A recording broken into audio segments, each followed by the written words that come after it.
Guru.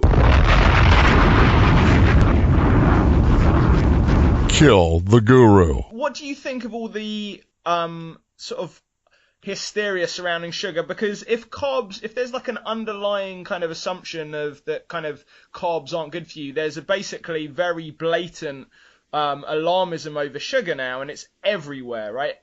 Everyone thinks that sugar is the worst thing in the world. It's toxic and it's inherently just extremely destructive. What's your take on all of this? Oh, man.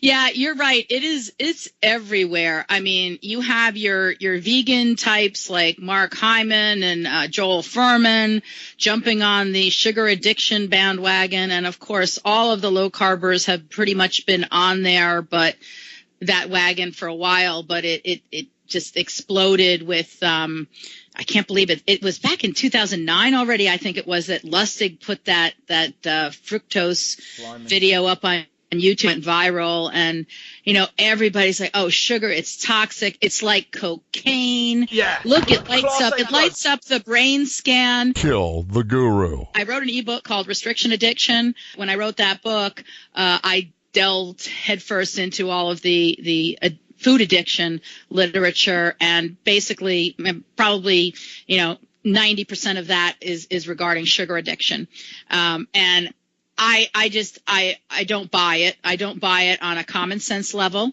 because if you look at your typical addict, okay, so let's say you're alcoholic, right?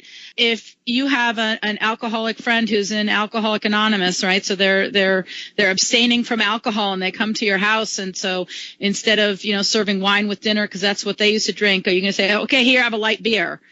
It's low in alcohol. No, you're not going to do that, because it's the alcohol itself, the ethanol, that has been demonstrated to be addictive in a good number of people on a physical level. Right. Okay. A tolerance level where they build up a tolerance. It takes more alcohol to get drunk.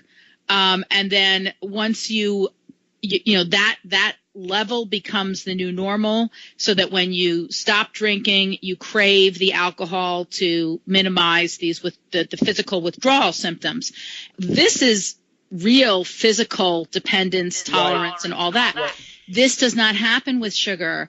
And, why, if I was addicted to sugar, why would I bother drinking a Coca-Cola that's going to bloat me if I could just sit there with a bag and spoon it? Right. And no one's eating sugar out of the that's you've made that point before, which is great. I mean, no one is going into their cupboard with a tablespoon and eating sugar out of the bag. If it was the sugar that was so addictive, then you just go straight to the 100% uncut raw stuff. You're not exactly.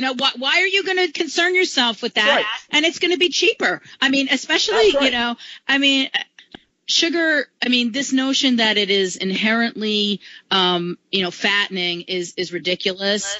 And that it's addictive is ridiculous. It's right. Psychological things. I think a lot of this is psychological dependencies on food. Right. And this is, that part of it is obvious when you look at quote unquote food addicts. Everybody has their own different foods.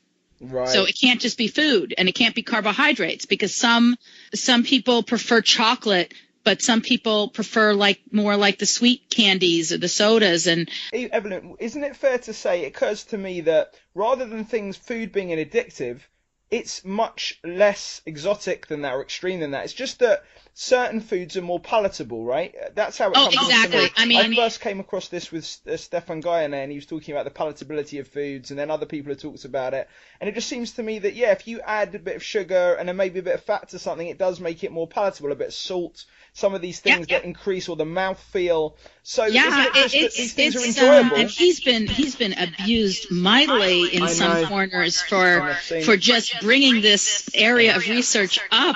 It's beyond me how that can even be accepted by so-called respected people in the community. But anyway, the palatability issue is huge. Guru.